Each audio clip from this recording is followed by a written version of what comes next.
The importance of About Me information and sharing it in an emergency situation during a pandemic where patients like my son and others could potentially be admitted to hospital without a known carer or support worker to pass this information on cannot be underestimated.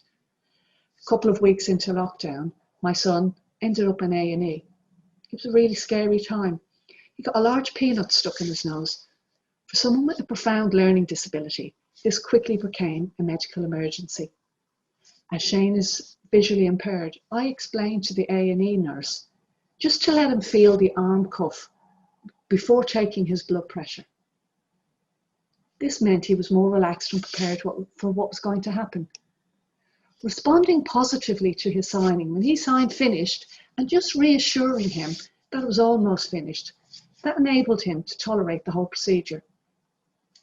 Discussing with his doctor the need for Shane to be sedated using a mask and not an IV meant the right treatment plan was put in place.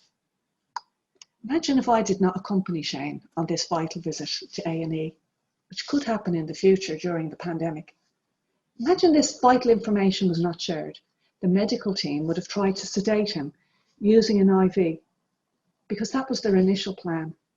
This would not have been successful for Shane, and he would become extremely distressed, displaying behaviour which is really difficult for everyone to manage.